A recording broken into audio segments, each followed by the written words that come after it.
Bienvenue sur ordimer.com.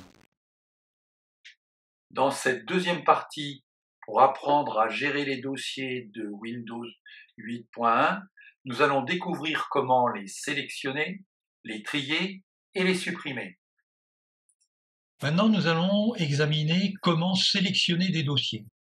Par exemple, quand j'ouvre le dossier document, je vois qu'il contient plein de sous-dossiers qui sont ici et je peux avoir envie de sélectionner. Dans le ruban et dans le menu accueil, j'ai ici la commande qui s'appelle sélectionner tout. Si je clique sur sélectionner tout, tous les sous-dossiers du dossier document se trouvent sélectionnés et je peux agir dessus. Si je n'ai pas envie de sélectionner tout, mais que je veux sélectionner que quelques dossiers. Première hypothèse, les dossiers que je veux sélectionner sont côte à côte. Par exemple, de formation à Ordimer. Je sélectionne le premier, j'appuie sur la touche majuscule du clavier. La touche majuscule, c'est la touche avec une petite flèche pointe vers le haut.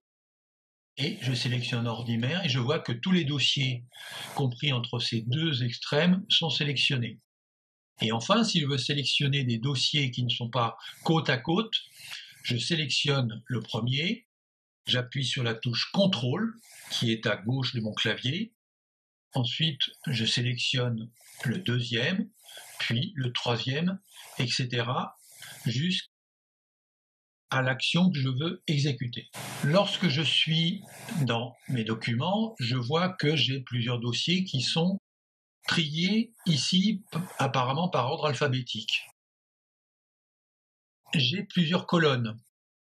La colonne nom du dossier, la colonne date, la colonne type et la colonne taille. Si je clique dans la barre de titre nom, vous allez voir que la petite flèche qui est ici va s'inverser et que l'ordre de sélection va depuis le T jusqu'à 3, c'est-à-dire en ordre décroissant. Je peux sélectionner et trier par date. Il suffit que je clique sur la colonne modifier et je vois que les dossiers s'organisent autrement en fonction de la date.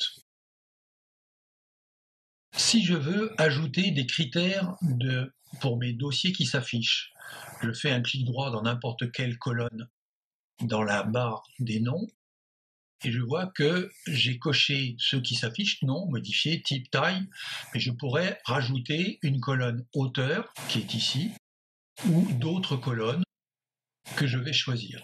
Et maintenant, il ne nous reste plus qu'à voir comment supprimer un dossier. C'est très simple. Par exemple, je veux supprimer le dossier mars 2015. Je fais un clic droit dedans et j'ai la commande supprimer qui apparaît dans la fenêtre ici. Je clique sur supprimer et mon dossier formation mars 2015 est envoyé à la corbeille. Je peux également supprimer le dossier formation Windows 8. Je le sélectionne et par un clic droit, j'ai la commande supprimer et j'envoie le tout à la corbeille.